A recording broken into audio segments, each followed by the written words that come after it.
খবর 24 সাথে আপনাকে স্বাগত। নতুন নতুন খবর জানার জন্য আমাদের চ্যানেলে চোখ রাখুন। নমস্কার দর্শক বন্ধুরা, স্বাগত আমাদের এই চ্যানেলে। অবশেষে এই শব্দটা যেন কয়েকবার ব্যবহার করা প্রয়োজন। অবশেষে আইসিসি ট্রফি জিতেছে ভারত।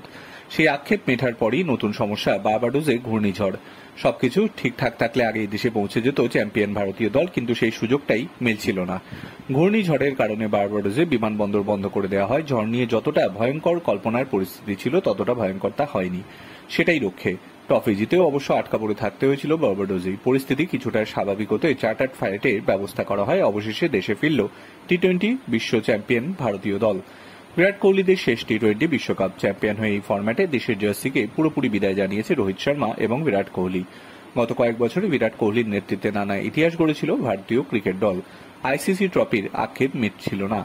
রোহিত দায়িত্ব নেওয়ার পরই পরিস্থিতি তেমনই চলছিল। বিশ্ব টেস্ট চ্যাম্পিয়নশিপ, ঘরের মাঠে ওয়ানডে বিশ্বকাপ, রোহিতের ক্যাপ্টেন্সিতেও পরপর দুটি বড় টুর্নামেন্টে ফাইনালে গিয়ে হার। অবশেষে টি-20তে বিশ্বজয়। ভারতীয় দল সাত সকালে দেশে ফেরে। দিল্লি বিমানবন্দরে চ্যাম্পিয়ন টিমকে স্বাগত জানাতে উপস্থিত ছিলেন হাজারো সমর্থক। ট্রফি নিয়ে বিমানবন্দর থেকে বেরোতেই রোহিতের নামে ধ্বনি। রোহিতও নিরাশ করেনি, বেশ কয়েকবার ট্রফি তুলে দেখার সুযোগ করে দিয়েছেন সকলকেই। টিম বাসে হোটেলে ফেরার পথেও একই রকম ভিড় ছিল। রোহিত জানলা দিয়ে ট্রফি দেখাচ্ছেন, সমর্থকদের হাতে পতাকা। টিম হোটেলে পৌঁছানোর রোহিতদের প্রথা মেনে স্বাগত জানানো হয়। তাল মিলিয়ে নাচলেন ক্যাপ্টেন রোহিত শর্মা ও তার সঙ্গে নাচ সূর্যকুমার যাদবদের। বিমান যাত্রার সব ক্লান্তি যেন ঢাকা পড়ে গিয়েছে। দিনভর আরও নানা অনুষ্ঠানই রয়েছে টিম ইন্ডিয়ার। এমন মুহূর্ত তো আর বারবার আসে না। ব্যুরো রিপোর্ট, খবর 24x7।